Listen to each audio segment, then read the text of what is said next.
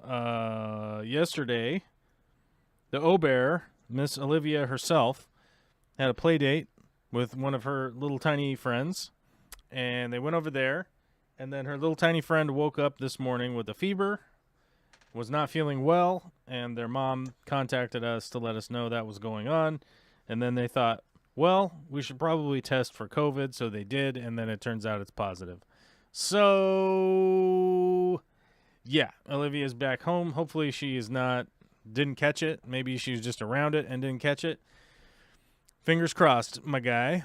Currently, I don't have any symptoms or anything like that. I just feel like crap like I normally do from being tired and lifting things over my head and sawing wood and not sleeping enough. So that's normal. I feel normal. Nothing's wrong.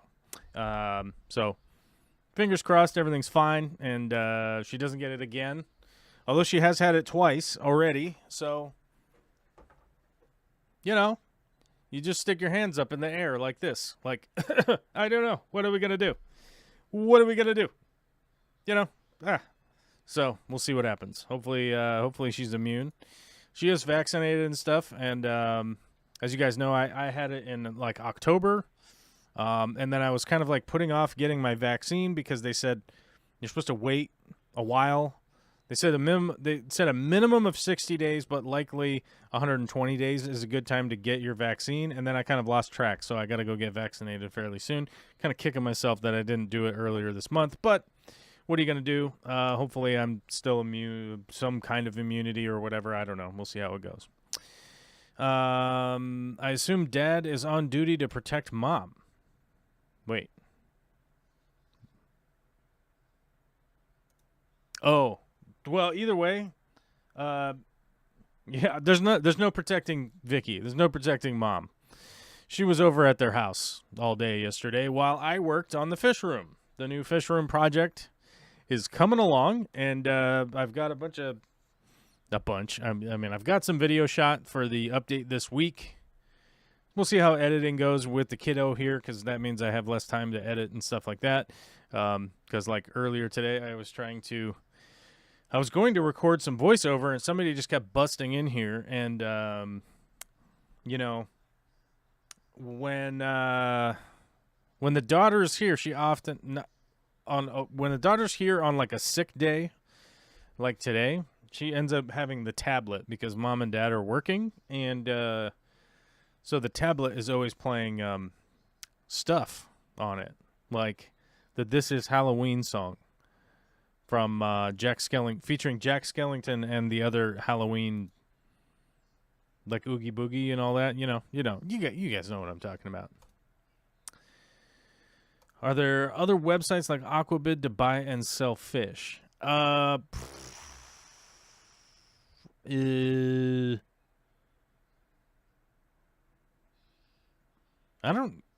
don't know. From the chat, let me know. I wish I had an answer for that. There might be. I bet you there is, but I'm never selling stuff. Right? The best thing I do is go like, here's an Amazon link if you want to go buy it for yourself or whatever, you know? Because I am an Amazon affiliate. So if you're going to go buy stuff for yourself, go through our Amazon links as a reminder. Let's see. What did I buy this week?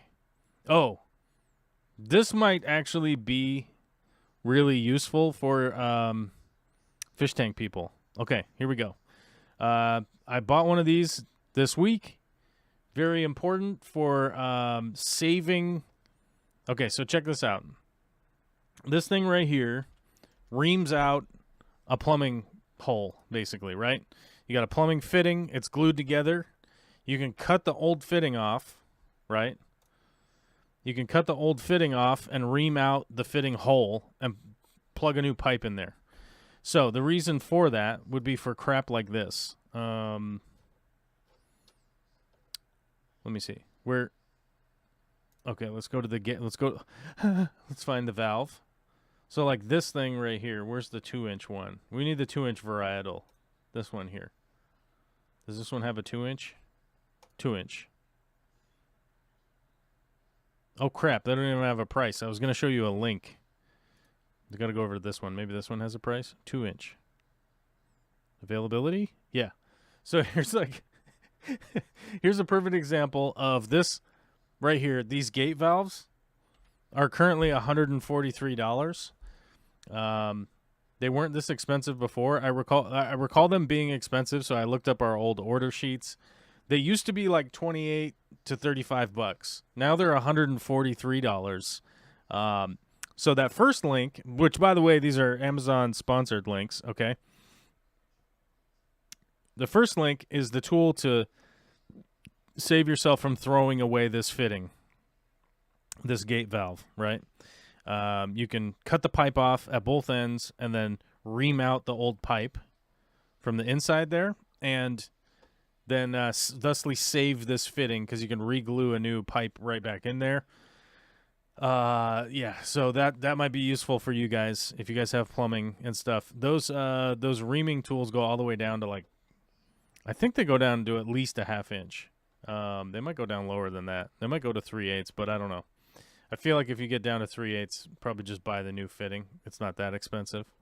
So yeah, we bought that this week. Maybe that helps somebody out there.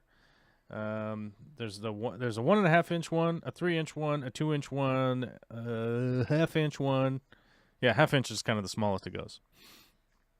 But this could be very useful for saving a lot of fittings, or if you're in a tight spot and you can't, there's no way to get the thing cut apart, you know, that might help. Fish tank people, buy crap off of Amazon. Yeah. And then we get a commission. I don't have anything really to do with Amazon other than using it as a tool to share links with you guys. Okay. Business. Become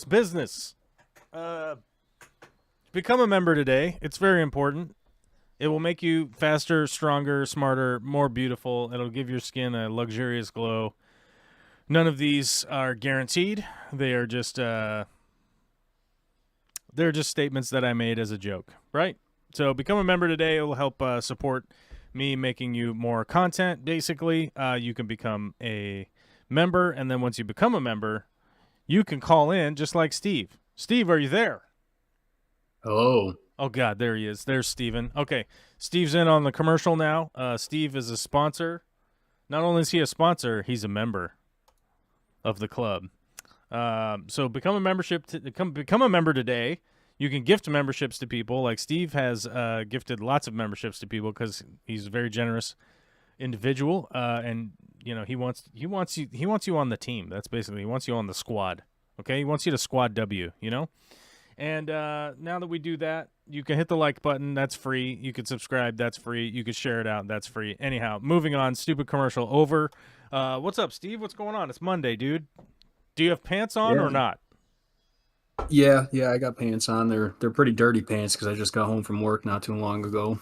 Good. I got dirty pants on too because I was working all weekend and didn't feel like putting on a new pair of pants this morning.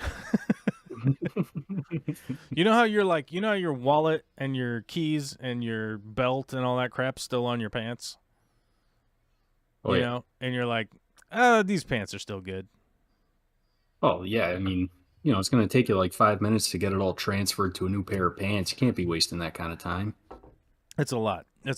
You know? Mm. I just wear the pants until they're garbage, right? Until they're trash, and then I throw them away. Then I put on a fresh pair. Well, I wear them until they fall apart, and then I put them in the back of the closet, and then I wear those for doing like yard work. Oh, you just save them?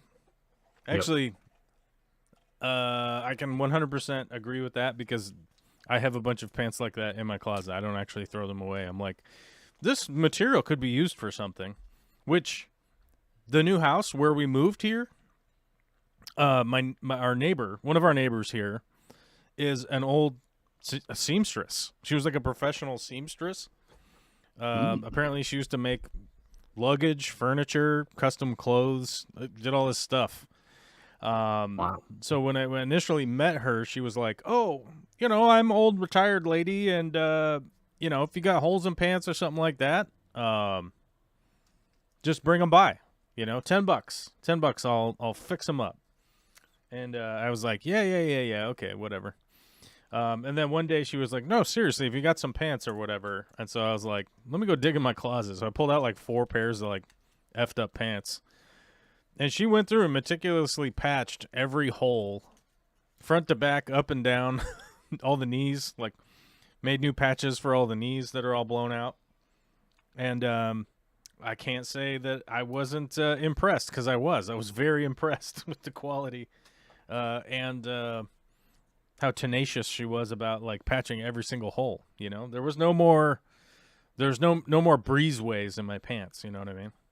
And for what, $40 altogether? I mean, that's like the price of 2 pairs of pants, or 1 pair of pants, I guess, if you buy expensive pants. That's the price of like a half a pair of pants for Oh, like. see, I don't know. I've been out of high school for 11 years now, Mhm. and in that time, I have bought 5 pairs of pants. Ah, yeah, the pants that I like now, because I used to wear Carhartts, but the Carhartts wear out like way too fast, um, which sounds weird, but that's the case for me. I don't know. They wear out super fast, so then I switched to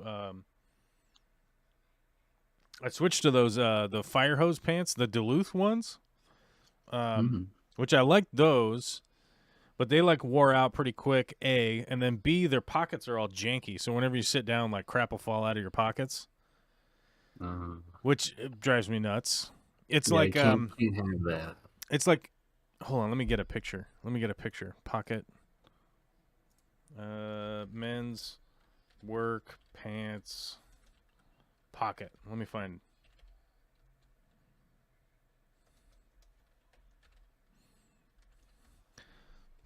Trying to type more officially now, and it slows me way down. Wait, this doesn't work. Images, that's what we want. Let me add you guys into what I'm talking about. Where's the Here we go. Okay, so let's find that. Let's get our arrow. We need our arrow, folks. Engage the arrow. Okay, let's see if we can't figure out what it is that I'm talking about. Aha, here we go. Let's load up this page. We have to wait for the page to load? Dude, my internet's been like super janky since last night. Something broke and my internet went down, and then it came back, and now everything's loading like super slow. Okay, here's the pocket I'm talking about right here. See this crazy nonsense right here with this pocket? How it's sideways, right? This pocket. Hold on, what's going on here? How do we do this? Oh my god! What do we do? What? Give me just a regular picture. Here we go. Okay. Yeah, this picture right here shows it. So this pocket right here is sideways, right? It's got this sideways pocket. So whenever you sit down, if something is like in your pocket, it'll go sliding up and out of that dumb pocket. All right, let me go back. That wasn't working. So let's see. Where is a front pocket? Here we go. Now, huh? Yeah, see that has that vertical pocket? This is that vertical pocket right over here. Hold on, let me go make sure you guys even see what I'm talking about. Vertical pocket. That's not good. These ones have the vertical pocket. Here we go. Let me click on this. Wait. Where'd it go? Oh. 1620s. These guys have that stupid vertical pocket like that. Dumb. And we want the sideways pocket. Hold on. Let's just find Thrive. Here we go. These are the ones that I wear now. The Thrive pants. Their pockets. Wait, this is wrong. I clicked the wrong link. The pockets on the Thrive pants are like this. Loading? No, this is True Work pants. But they are the same style of pocket. God, what fucking ads? Never ending ads. There we go. Here's a perfect example of the pocket I'm talking about right here. See that? Horizontal. That's a horizontal instead of vertical. Right? We got a horizontal pocket. Okay, this is a stupid segment. All right, we're getting out of here. Sorry, guys. I'm ruining people's lives right now talking about stupid pants pockets. Okay, let's get out of here. Okay, but you guys get what I'm saying. I'm going to leave the arrow here because F it. Mhm. Let's update our members. We went down to 93. We lost somebody. I don't know who it was, but we lost somebody. So we'll just update that real quick. And Patreon is correct. 100. We're just stable at 100 patronizers. Okay. Anyhow, vertical pockets suck. Horizontal pockets good. You guys get it. You know what's going on. You know what time it is. Yeah. Okay. Pants are so personal. Paula, you are correct. Yes, but the Thrive pants I like. They're probably like $59, I think, something like that. Wow. I'm buying a FluxCore welder. If you know welders and want to post an Amazon link. Let's see. Let me see if I can find one real quick because I have like a really cheap MIG welder that I like. Let me see if I can find it. I wonder if I ordered it off of Amazon. I may have. Dude, my internet is running like so slow today. It's weird. I wonder if I did. No, I didn't. So we want wire feed. Do you want 120 or 220? That's the question that you really need to That's the question that you really need to answer, is whether you want 120 or 220. Because where's the...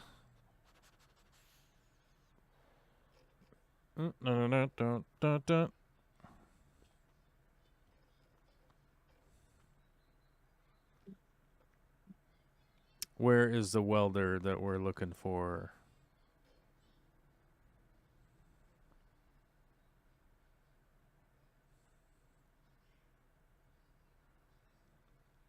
Oh, I bet you Jason from Livingston is probably, he's probably got some good welder reviews. That's what he does all the time. He's always blasting.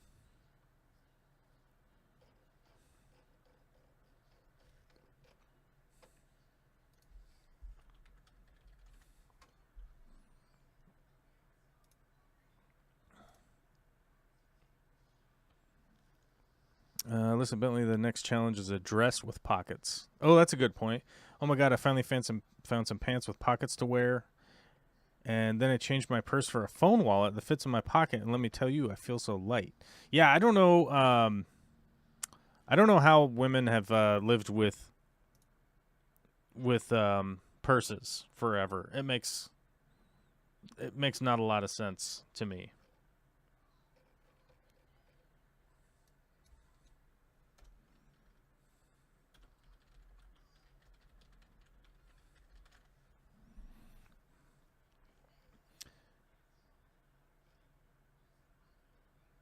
Yeah, and it also really depends on your budget and like how much you're going to use it. Because as recommended in the chat, the Miller is probably the best one around, and I would say you're probably right. Like, you're probably right. It is Lincoln or Miller. Any of those big names are probably going to be the best out there. But if you're just like a hobby guy, there's no reason to spend like a couple $1,000s on a welder realistically. This is like the closest to the one that I have that is pretty basic. Like, you're not going to do any really like deep, crazy deep welding. Like, but then again, if you're doing like 12-inch pipe or 30-inch pipe or anything crazy like that, like, you probably should get a pro to come do that. But for like basic welding and stuff like that, like this, like I think Century is the Lincoln's like bargain basement one. But it's right in there with kind of the portable one I have, and I can recommend it from a standpoint of that it works. It doesn't have all the bells and whistles and everything that you could ever expect out of anything, but yeah, you probably can't go wrong with the Century one, depending on your workload. And Preston, like, I know you're not going to be welding every single day as your job or anything like that, so a $2,000, $5,000 unit's probably going to be overkill for what you're doing. But yeah, that's the direction I would go as far as getting a MIG welder. Yeah, Totally depends on what kind of skirt you want. Yeah, the weird thing is that my neighbor could make you whatever skirts with pockets or whatever, you know. Steve, you do a lot. Do you do welding at all at your work? I thought you did. No, I don't do any welding. We do have a few welders though. I have welded before, and I am much better at TIG than I am MIG. Oh, you are? Yeah. I learned on MIG welders. So the first I did was MIG. So that's how I learned. So, yeah. The first job that I ever had actually sent me to a place to go like learn welding. Like I was still in high school, because we had these aluminum tubes. There was like square tube. They were like 12 feet long. Yeah. And on the very end, we had to weld on a little aluminum plate because they were like suction arms. Uh-oh. The daughter's busting in here. The Little Mermaid. So they had us try like, you know, both different kinds out and like just teach us. Hey. And I was just better at the TIG than I was the MIG. Hello, what are you doing? Okay, don't look at it. You're not supposed to be in here right now. Come here. You're not supposed to be here. We're on the internet. Oh my God, what happened to your lip? What happened to your lip? I've It's been all... sucking on my bottle. Don't do that. That makes your lip all messed up. Yeah. You gonna say hello? Hi. Steve. Hello. Who's that? That's Steven. I can't see his face. He looks like that. I can't see him. What? Can I sing a little song? Yeah, sing a song. I've been singing a song about... Are you gonna sing Halloween? This is Halloween. This is Halloween. This is Halloween. Okay, let me take this off. You can't take that off. Let me take it off so I can sing. You can't take this off. It stays on here.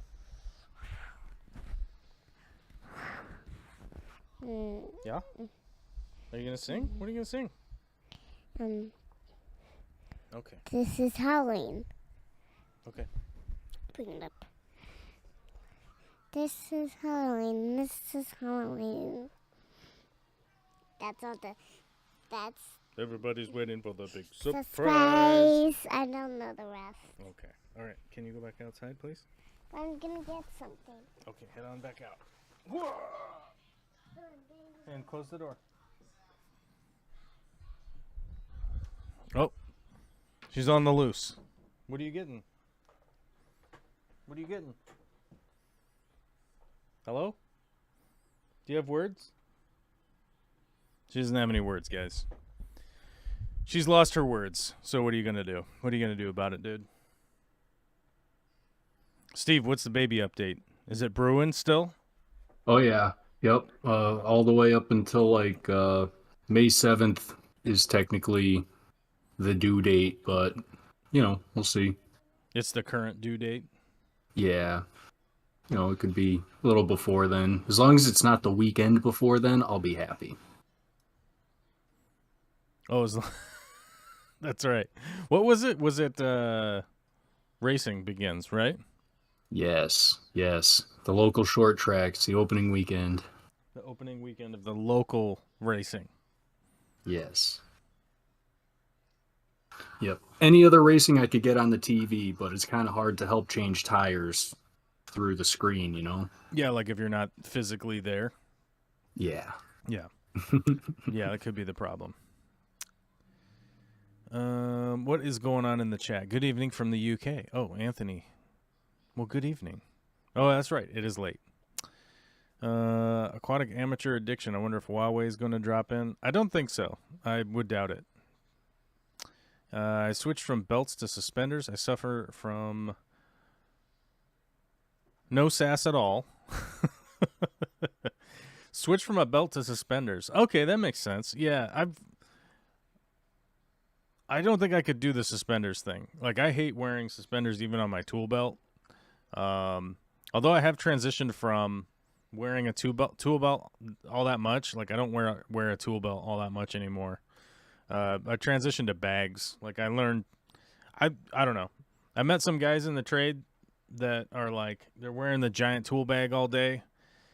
And when I was early on, and I was like, oh, you're supposed to wear a giant tool bag and carry everything with you the whole time you're working. And then I realized, like working with some other guys, like, you know, all you need is a hammer and a speed square and a bag of nails. What do you need all this other stuff for up the ladder, right?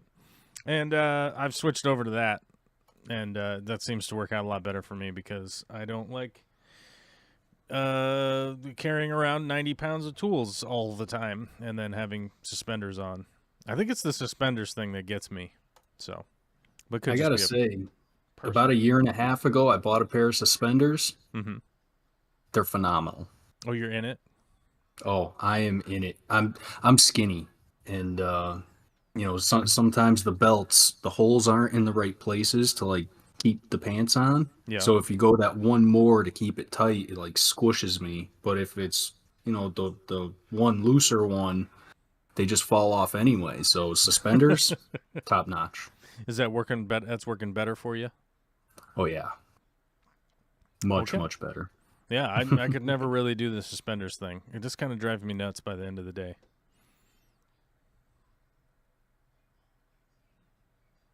The Lincoln 150 is decent. The Miller entry level is slightly better. Yeah, I would say that like the Miller one is like the Miller welders are great. Like I've used them before. I thought they were fantastic. Everything about them is great except the price tag. And you know, admittedly, like I'm holding up a camera right now. There are a lot of people out there that don't need like a super fancy camera, you know. So I get it. Like it's the same kind of thing. I mean, I don't even have like a top tier like camera because I don't need it because the price tag is just too much. Like Canon's kind of top hybrid camera is like a R3, I think it's the R3. I think that's their top tier, and it's like $8,000, $9,000 or whatever. So, and I don't even need that. So, you know, that's kind of like my only issue with that. It would just be the price tag. Yeah, you and Adam both on the suspenders tip. That's kind of wild. All right. I guess suspenders are making a comeback. I wonder if... Do you have like a suspender preference, or is it just like, yeah, these are whatevers? Well, I only have the one pair, so So I you're don't know. not even versed in the suspender technology. No, not entirely. I do have to get another pair though, because the little clamps are starting to like wear themselves out, and I'm getting tired of taking them apart to rebend them the right way so they stay tight. So they work again. Yeah. I wonder if there's like a top tier suspender. You know, I wonder if there's like, oh, these are the best. I'll have to do some research. I don't know. I mean, the Dickies ones. These ones are only $12. That's the pair I got. Oh, you've got a Dickies pair. Okay.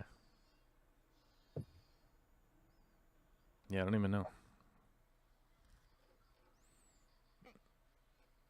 Yeah, so I wonder if there's like some really cool ones that are like, these are the best. They'd be like, the best around. You know? I don't know. Hey, this is a shirtless guy in this suspenders ad. Look at that. He's shirtless, folks. Yeah, I don't know. They all seem to be sitting around the $20 price range, so maybe there's some fancy ones out there. Who knows? I don't know. But I heard leather combined with elastic are best. It seems to be the case that like the leather is the binder in the back piece back there. Oh, these are all suit suspenders. I don't want that. Yeah, here's like some dude ones.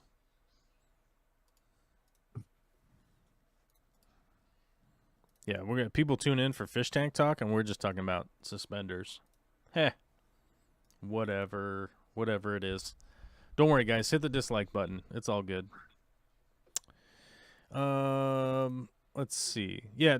So today's topic was basically what are Aquascape nerds all about? And the reality is like, I kind of wanted to talk a little bit about how I sort of got into the Aquascape side of things. Because as you guys know, I like to build things. I like to do art. I like to do painting. I like to do all that kind of stuff. And I feel like aquascaping really embodies all of those elements all combined together. Mainly because like it has all the electrical components, it has all the plumbing components, water, plants, and then dialing in the art, plant placement, all that kind of stuff like gardening. And you're kind of gardening year round. Are you opening both doors? You are a princess. That's true. So okay. Be sure to close both doors. Thanks, dude. She literally came over here and she took everything out of her toy box over there. There's a big pile of stuff over there, and I guarantee you somebody's getting yelled at about leaving all that stuff on the ground later. But you know how it is. So, like, one of the big reasons that aquascaping has such an appeal to me is that it combines all of those elements into one hobby that you can engage with year round. One of the hobbies that I really like to do is mountaineering and climbing and stuff. And I can't really do that right now because it's too dangerous to take the tiny person and the other lady that's over there. This time of year, it is almost impossible for us to get up into the mountains. Now, admittedly, we could go skiing and snowboarding or whatever and do that kind of stuff, although there is a cost issue with that. Driving up in the mountains, $300-$400 worth of ski tickets, gear, clothing, skis, all that crap all costs a ton of money. So that is a big impediment to doing a hobby like that. Whereas aquascaping can be as cheap as a $10 gallon, $10 per gallon. Man, that's hard to say. A $10 per gallon tank from Petco, some dirt from your backyard, and crap that you found out back there, and then probably $20 or $30 worth of plants over time. When I realistically started out, the best light that I had was a desk lamp. That the desk lamp was actually broken. Does that make sense? The bendy arm was broken, and so I just had like the plug, and I just clamped it up with some. I don't even remember what I clamped it up with. Some garbage, probably some. Who knows? Dumpster diving or whatever. I don't know. Just some spare crap we had lying around. And a bulb that I bought at a hydroponics store, which is a weed growing store, if you guys are wondering what a hydroponics store is. That was a screw type bulb that I screwed in there. That was literally just a bulb that was like, this emulates the sunlight. That's all that it basically said. It was not very much money. It was very cheap, and it was literally just a screw-type bulb that the guy was like, yeah, that's the bulb you want right there, bro. It's super cheap. No big deal. Just do it. Yeah, put it in there, And so I did that over I believe I started with a 5.5 gallon, I think, I want to say. Or maybe it was maybe it might have been just a 10 gallon. And then from there, it snowballed from there. This is many, many years ago, as I'm sure you all know. And one of the big reasons that I say that like aquascaping is sort of accessible to anybody is that you could start out that cheap now. There's really no reason that you couldn't start out that cheap now, and see if it's something that you enjoy and you have a good time with, and it's something that you like learning about. There's really no barrier to the point of entry, really. I know that a lot of people are like, well, that stuff costs a lot of money. And it's like, yeah, a $400 light costs a lot of money. It does. I don't discount that. I probably don't even have $400 for a light. Because I don't. I got $400 going towards drywall. But, like I said with the camera analogy earlier, you probably don't need a $2,000 camera. You probably need a cell phone, which you already have, most likely. If you're watching YouTube, you probably have a cell phone. You can take pictures with it. You don't need an $8,000 camera to take pictures, and you don't need a $400 light to grow plants. You don't need fancy aqua soil in order to grow plants. You literally could go to a landscaping place. We talked about Home Depot earlier. You could just go to Home Depot and buy a bag of gravel. Now, you would have to have a little bit of knowledge of which bag of gravel to buy, right? Don't buy, 5/8 minus crushed, right? You don't want to buy that. But you could buy some of those little pea gravel, and it's going to hold your plants from floating away, basically, right? They will grow in there. They'll grow in sand. You could get a bag of sand. They could grow in pretty much anything. As illustrated by when you go outside, you will notice plants will generally grow wherever they possibly can, right? So that's why I always kind of recommend this hobby, is that the point of entry is so small that pretty much anybody could get into it.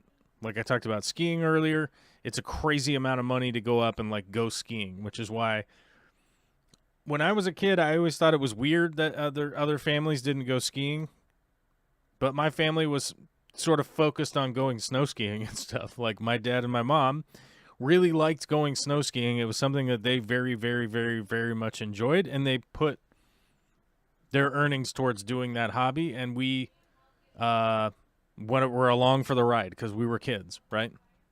And I always thought it was weird that people are like, I've never been snow skiing before, and I'm like, man, I've been doing that crap since I was like 3. Where you been? You know? So, but as an adult, it's much easier now for me to have perspective and just go like, oh yeah, taking me, Vicky, Olivia, driving up to the mountains, dealing with all of that. It's going to be a lot. It's a lot of money. It costs a lot. Whereas aquascaping is quite cheap and affordable for most people to get into, if you are just being thrifty out the gate. And so that's kind of where I got started. Getting back into the hobby. Like when I was a kid, I had fish tanks, but I got out of it as an adult, right? Oh my God, somebody is sending me TikToks. I'm gonna be like, I'm gonna message him back. I'm gonna be like, WTF.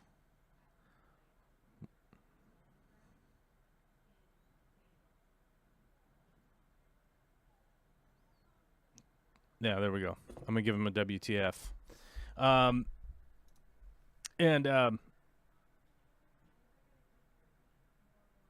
So that's kind of why I'm always like, hey, this is a hobby that you can do year-round, and the point of entry is pretty cheap. Somebody like me, I had no money back then. I was able to get into it.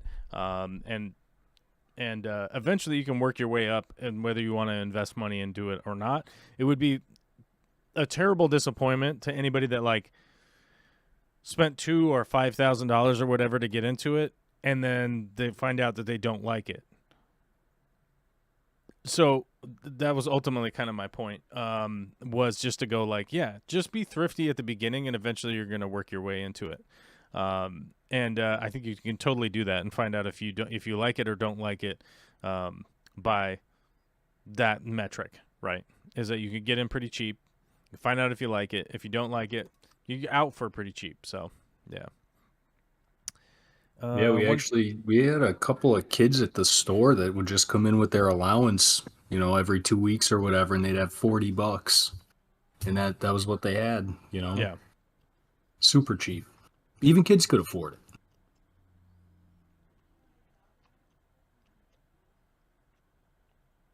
Oh, my parts delivery was just delivered. Well, that's good. We'll be ready for tomorrow.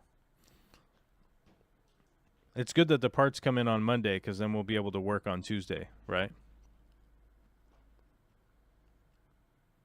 Does that make sense? Before I was an adult, I used to make shoebox aquarium dioramas. So as soon as I had the dough, I was right on it. But plastic plants and under gravel filters. Yeah. It's one of those weird things that It's one of those weird things that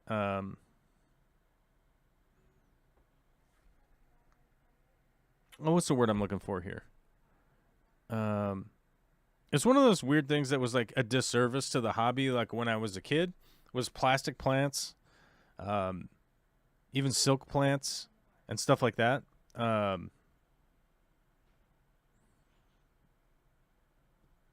I feel like it was a giant disservice because I think people sort of normalized the idea that, oh, you just throw this plastic stuff in there, and then the fish, like, they think it's a regular place. And I don't think that's the case because fish don't really recognize objects like that. They don't really have that object permanence, like, of like, hey, that thing over there, that's a plant. Okay, cool, that makes it more comfortable in here. What the hell is going on? What? Oh. She said these are not the droids you're looking for. Okay. A lot of weird shouting going on back there. Anyhow, it's weird to have everybody here on a Monday because normally Vicky's just off in her office and she's working and there's like zero people entering and leaving and doing all this kind of stuff. Another reason why I got to get the studio done because if she was here, I would just be in the studio and it wouldn't I wouldn't have to be dealing with that for the time while we're streaming. But you know, it's all good. I do like having them here. So just to be clear on that. So the progression from when I started out with the lamp, the desk lamp tank, slowly snowballed into becoming a shrimp nerd. I got way into shrimp, especially when, looking at the timeline, it was like 15 years ago, something like that. Even cherry shrimp were fairly rare in the area that I lived in.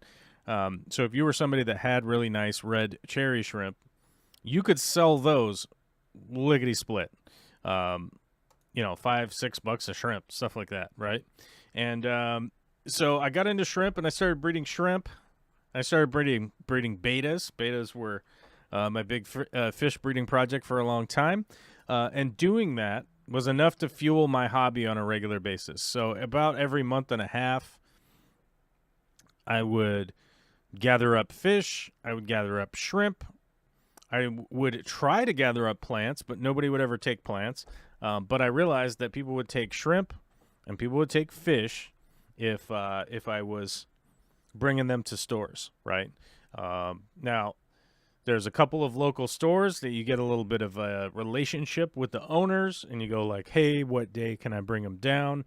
Do I need to call you ahead of time? Do I need to text you, email, whatever? What's the way of corresponding with you if you would like to buy some or whatever? Now, one of the guys, local guy, longtime fish store in the area had he had a very tight wallet. He was super tight with the cash, which was fine because he was pretty cool about giving out store credit. So I realized that, like, if I come down here, once a month, month and a half, something like that, I would come down here and I would end up with a pretty good store credit, which meant I could start to try out different products. I could buy different aquariums. I could buy different lights. I could buy different substrates and stuff like that and start doing experiments and sort of building up with some of the more expensive stuff that there was no justification to spend that money earlier, right? So that was how I ended up getting so many of those Fluval tanks. I don't know if you guys remember. I think at one point in time I had like 16 of those, what are they, 8 gallons? So they're like 12-inch by 12-inch by 12-inch Fluval tanks. They were like everywhere. I had them all over the place. They were all around my living room. They were in my bedroom. They were all over the place. I had a couple in the kitchen, even, in a tiny, crappy apartment.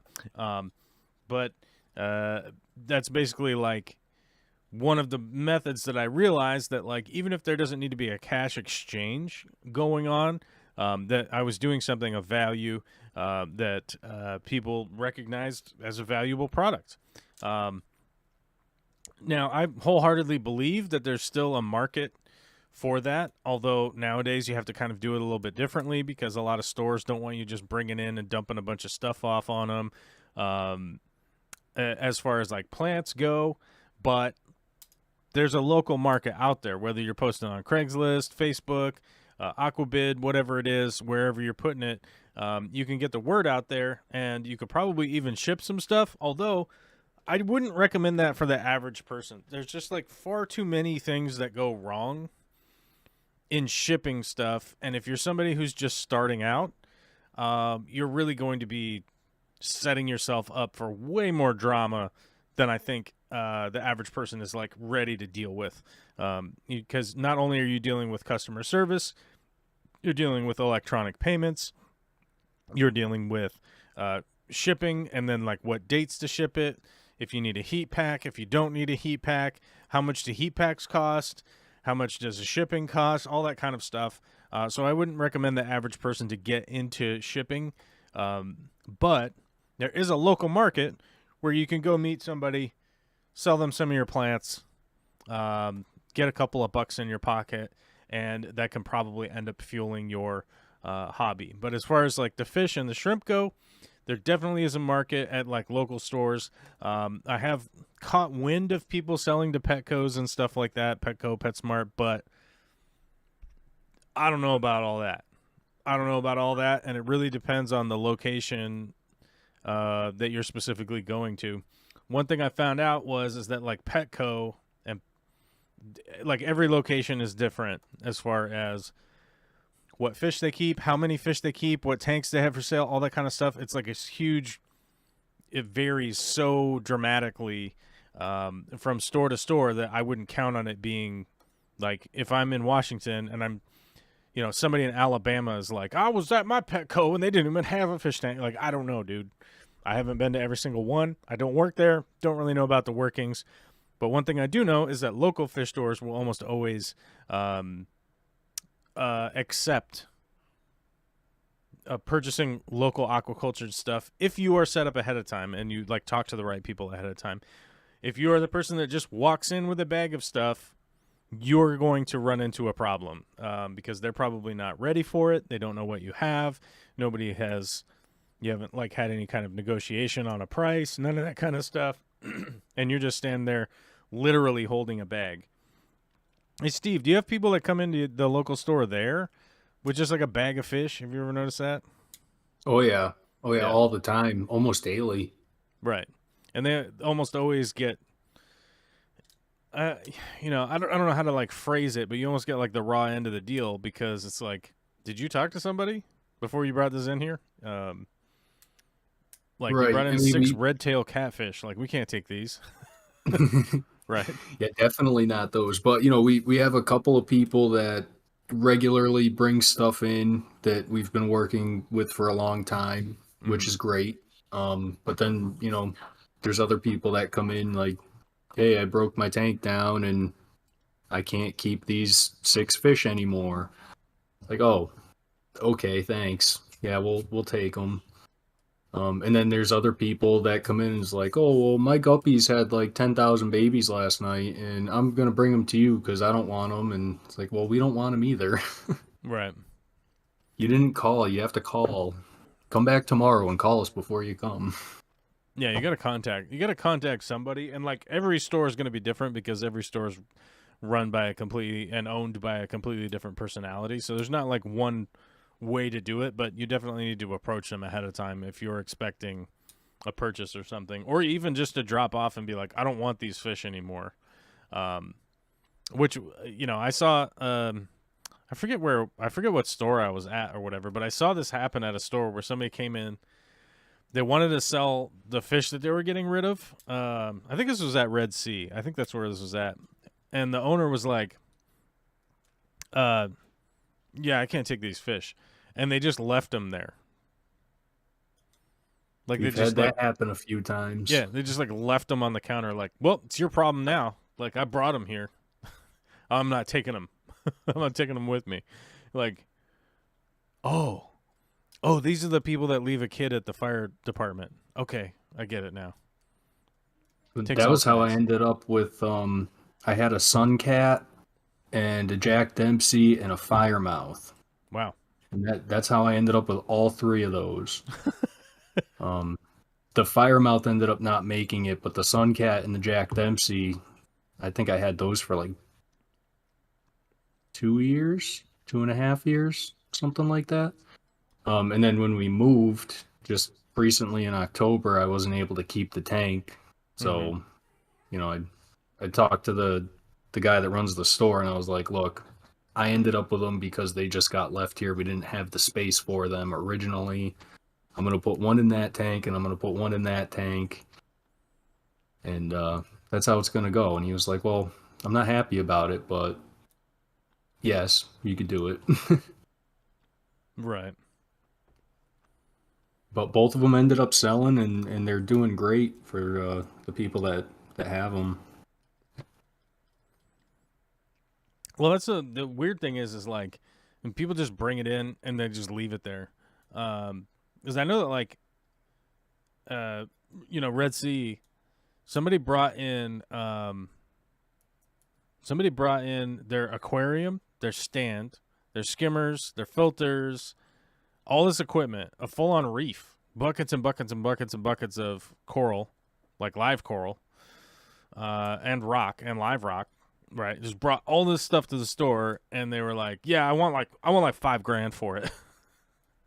And the owner was like, "I don't have $5,000, and I don't even know why you're here. Like, what? Who said bring this down here?" And they were like, "Oh, we talked to a guy," and it was like, the owner was like, "I'm the only guy." Right? Like, who did you talk to? You know. Which was so funny because it's like he was the only guy. He was the only guy that ran that whole store. He was the only person that was ever there. He's the only person that ever like made sales, sold anything, did any stuff. He didn't have any workers. Like I worked there just as like a helper guy, right? Like I just came to like help. And it was super funny because the guy was like, "Okay, well I didn't talk to a guy, and then it's like, well, what are you doing? Like what? Why are you here?" And he was like, "Well, I want like $5,000 for all this stuff. Like you can sell it." And he was like, "I can't sell this, And the guy was like, "Well, I'm going to be leaving it here and I want to get paid." And I know that he went to the ATM and gave him like $400, I think, or something. It was just like, "I can give you $400 if you want, but like He's like, I have to deal with all this stuff. Like I got to deal with this. What do you think? It's free for me to deal with all this stuff?" It was super funny. Like, I don't know. Admittedly, I wanted the guy's tank. It was a really nice tank, and I don't even know if it ever got resold because it just basically got put in the back and was like on the list of to be cleaned up and then put a tag on it. But I don't know if it was ever cleaned up or not. I don't even know if it ever got sold. Yeah, we don't even deal with used equipment. Well, I shouldn't say that. We do, but it's only if we do the breakdown, if they're either upgrading or getting rid of the setup. Oh, right.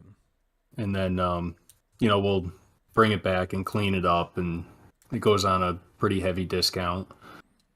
But yeah, if someone just comes in with equipment, no way. Right. Like, what are you doing here? I show them where the dumpster is out back. Who sent you? Who sent you and where are you from? Yeah, it's just a weird vibe. It's a weird vibe. I don't know. But I've seen it happen many times and it's kind of like, what are you doing?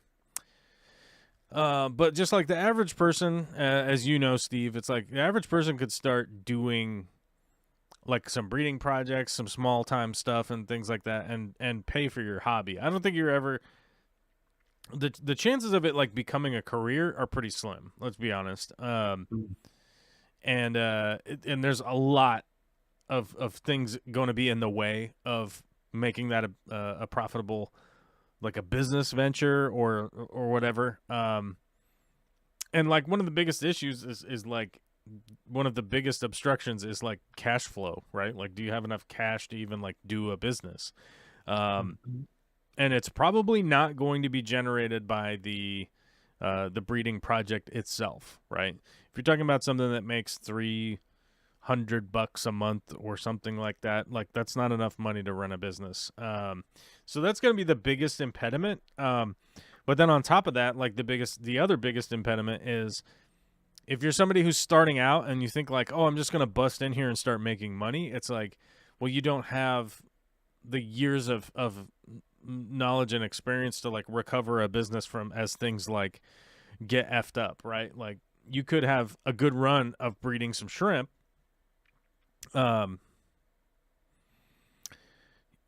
You could have a good run and then something goes wrong and you don't know how to recover from that. You don't know how to treat the tank. You don't know how to take care of the shrimp. You don't know how to like identify why they're not breeding anymore. And your business is going to fail, right?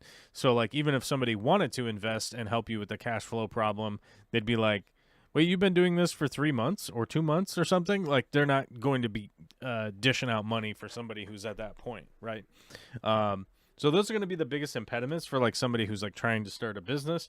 But if you happen to be somebody who's like insanely wealthy, you could probably start it out. But that's generally not who I'm talking to, right? Insanely wealthy people just hire a consultant and can do that. But for the average person, I wouldn't go into it with the expectation that you're going to be making a bunch of money. I would go into it with the expectation of building yourself to the point where your hobby is the hobby itself is being paid for. I think that should be the goal for like the average person. Yep. Yeah, we had quite a few people that just paid for their hobby based on what they bred. We had one person for snails. Well, it was actually 2 people for snails. We had 2 people for plecos. We had 2 guys that did angelfish, and that actually kind of worked out because just the way the timing was. One guy would bring some in, and then, it'd take a couple months to sell them all, but then by that time, the next guy was ready to bring his in, so it was a cool little cycle going on there. Yeah. Yeah, and one of the people that was doing the plecos was just like this 12-year-old kid that just came in one day and was like, "Hey, do you guys buy fish?" We're like, "Well, not really, but it depends what you got. What do you got?" And he's like, "Oh, well, I breed these super red bushy nose plecos." And we're like, "Yeah, bring all of them."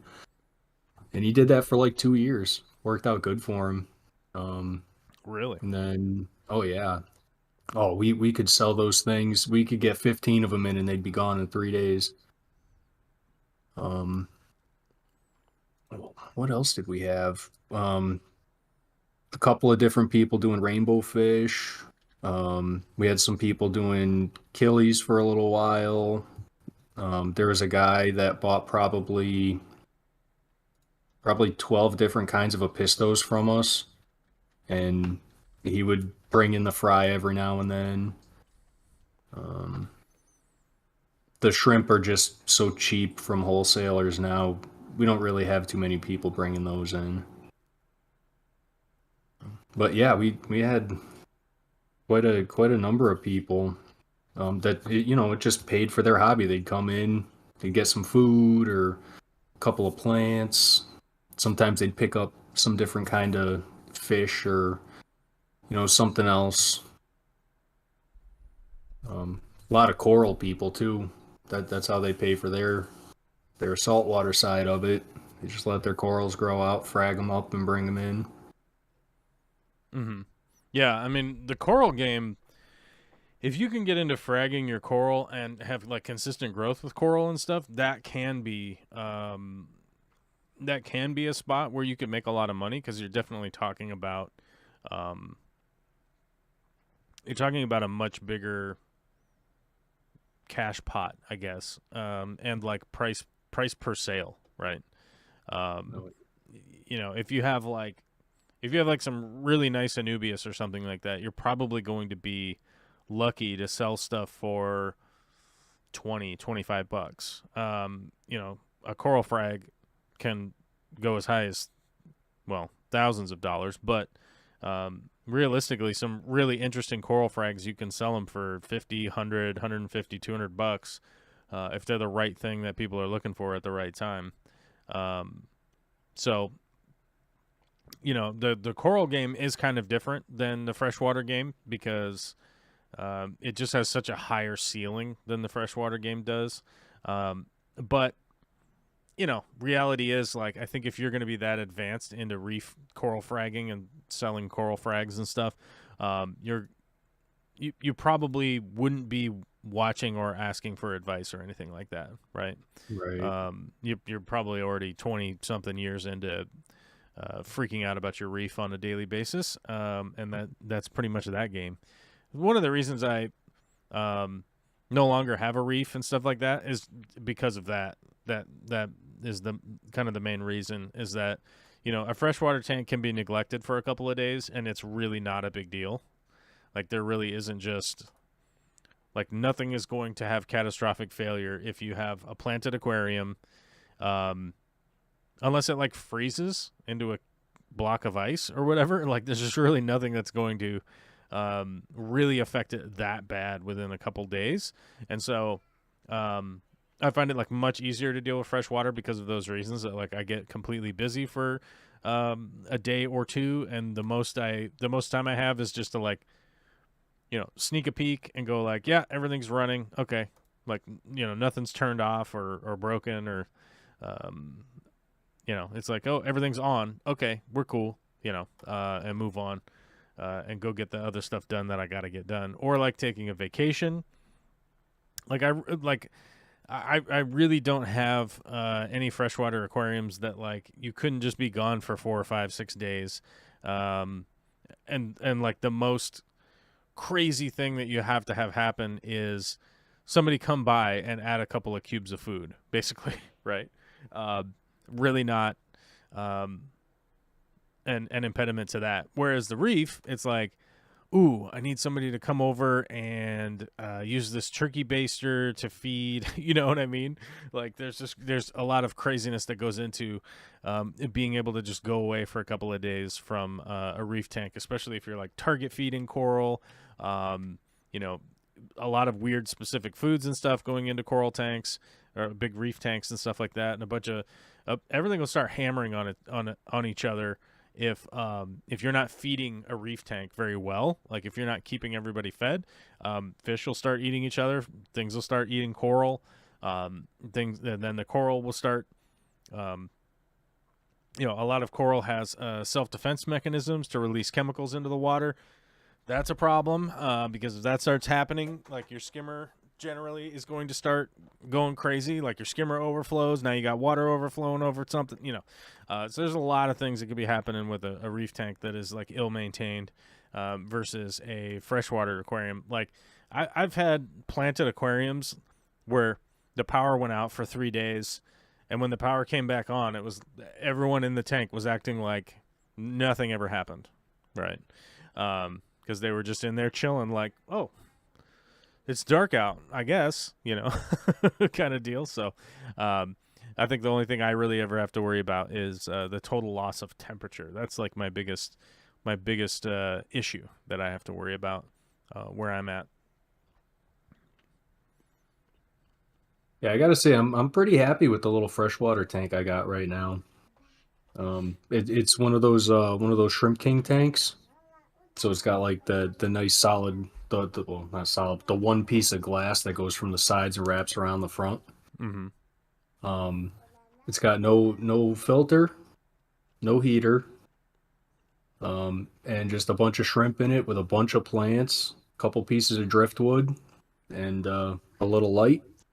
And if I remember to feed it once a week, the shrimp kind of freak out a little bit, and they're like, "Whoa, awesome!" And then I just top it up with water. I don't do any water changes or nothing. Yeah. But it's taken a little bit to get to that point, It does take a while to get so that the actual ecosystem itself is mildly self-reliant. And so, yeah, I could get where people get frustrated where they're like, yeah, but I started my tank and you said it would be fine if I leave it alone for a while. It's like, well, when did you start it? Like, a week ago. And you're like, okay, well, it's not really established yet, so you might want to keep working with it for a while before you, like, go on vacation for 3 weeks or something, because you're just going to come back to a dead ecosystem. Yeah. that was never really established in the first place. But yeah. Yeah, when I first started it, weekly water changes, feeding them every day, just making sure everything was like getting going. And I did that for like a year, and then things started changing in life, and I was like, oh, I'll do the water change next week because I know I have a free day. So then it started being like 2 weeks in between water changes, and then like the once a month water change, and then it was just like, oh, well, I just can't do a water change for a long time now. Yeah. And I was like, well, I'll just let it go and see what happens. And it's doing fine. There's little babies in there and it's doing all right. Everybody cruising, doing their thing. Oh, yeah. Swimming laps. Alyssa brings up a good point. Says my shop just sold out of guppy grass, so I'm going to get some credit, which makes sense. And people often ask me, like, what are the best plants to grow and then be able to sell them? And believe it or not, most people go like, oh, I'm going to try and grow lots of pink flamingo crypts or whatever, right? And go like, yeah, I'll sell them for $15 a pop or $20 or whatever. And the issue with that is that like you've super limited your market, right? Your market has gone shrunk down super small. So what you'd want to do is realistically hammer down on Java moss, Java ferns, guppy grass, like Valsneria, believe it or not. Like anything that's like super easy, right, is going to be like where you'd want to really put your energy as far as, oh, I want to get store credit. Oh, I want to make a couple of bucks so that I could buy this, that, and the other thing, right? That's what you'd really want to focus on, because there's almost always a market for the super common stuff that even somebody who quote unquote doesn't know how to grow plants or whatever, they'll come into the store and buy. Like guppy grass is a good example of people will come into a store and they'll be like, well, my fish keep eating my babies. I need something for the babies to hide in. Well, guppy grass is almost always the answer, right? It is almost always the answer that they're generally going to get from somebody working at a store, whether it's a corporate store or a local store. They're gonna be like, yeah, get guppy grass. That'll do it, because it really does provide a lot of cover for the little babies to like hide out and not get eaten. And it does work really well. It's very easy to grow. I don't even think that there's light requirement around guppy grass. Like, I think if there's ambient light, it's probably going to grow. Like, don't quote me on that, but I've had it growing in like dark sumps that didn't even have a light on them, basically, where they just had like diffused light that was shining from a different tank, and that would generally grow down there. So, but those really common stuff, that's really where you'd want to like put your energy if you're trying to sort of fuel your own hobby and stuff like that. Are you digging The around Java over there? moss is really great too. Yeah.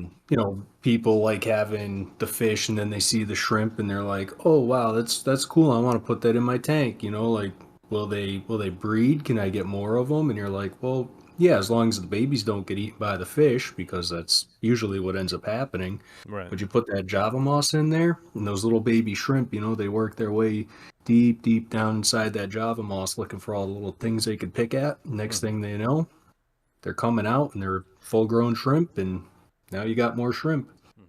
Yeah, Bear. Where did your other shoe go? Your other blue shoe? The blue shoe's under here. The one blue shoe's under here. But the other one's gone. The other one's gone? Like off your foot? What? Like off your foot? Yeah. It's just on my foot an hour ago. It was on your foot an hour ago? Oh. I don't know. Did it fall off in the pile of stuff over there? Well, you have to dig around and find it. You have to dig harder. You have to keep looking, and then you're probably going to have to put all that stuff back in there. In the box.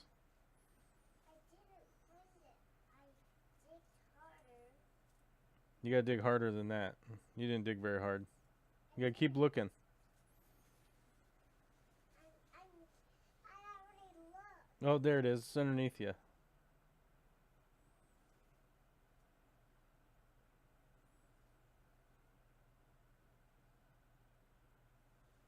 Hold on, Steve. Hold down the fort. I gotta go help with a shoe Oh boy, situation. been a long time since I've done a live stream on my own.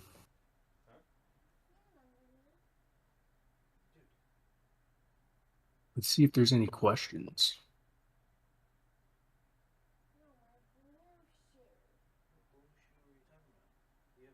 Not really.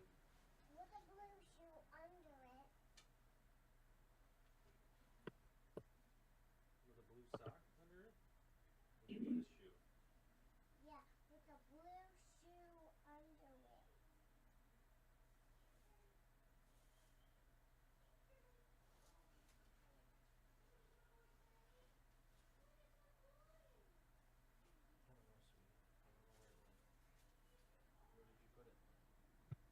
under it. Did I put it back in here?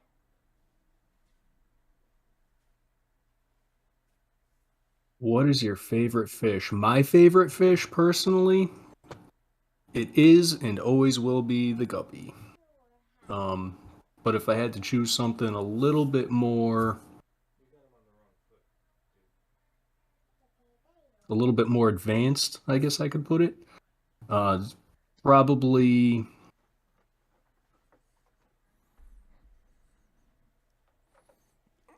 Ooh, I gotta look up. Now I gotta remember which one it is. Uh-oh. What's he looking up? The shell-dwelling cichlids of Africa.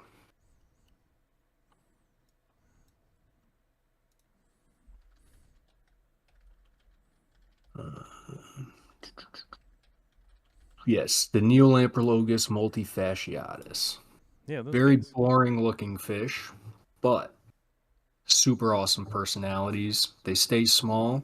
You could have a whole group of them in like a 33 long, and they just live inside these little shells. What? You're fish, not snails. You're not crabs. You fish.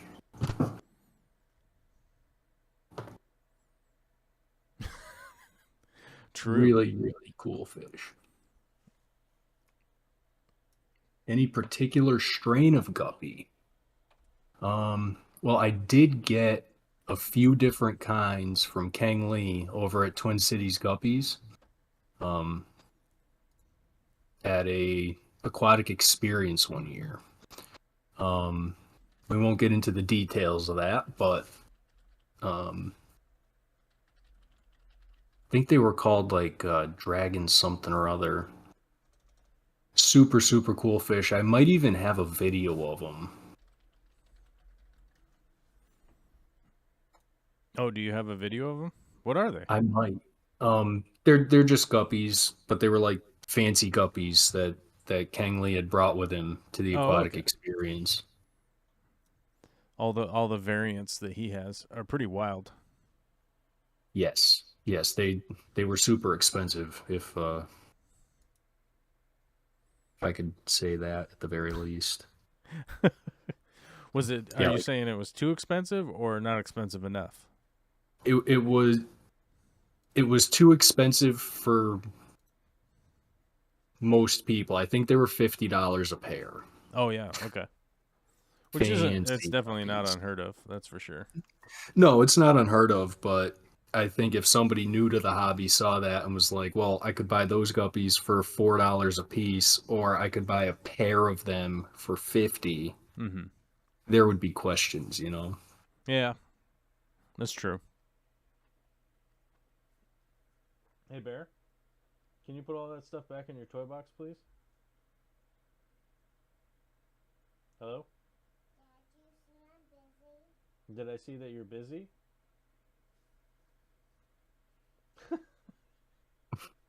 Putting on a glove, huh? Okay. It is a crisis. It's a baby crisis. She's got all the toys out of the toy box all over the place over there. All right. Well, seeing as how it looks like I'm on dad duty now or whatever. What? Can't find him. Okay. Well, yeah. Looks like I'm on dad duty now, I guess. I don't know. The unannounced dad duty. So we'll be back on that. No memberships, no new members, no super chats, none of that. Okay, cool. Easy to deal with on a Monday. We're gonna say thanks to Steve for calling in, buddy. Appreciate it. Hey, no problem. And we'll cut it down for today, and we'll be back next week for whatever this show is supposed to be. Yeah? Oh yeah. Yeah, we'll be back. I'm gonna go shoot some video in the fish room and try to get that edited for, I don't know, Thursday or something. I don't know. Whenever that happens. Surprises. Yeah, it's a surprise. All right, buddy. Talk to you later. All right, see you.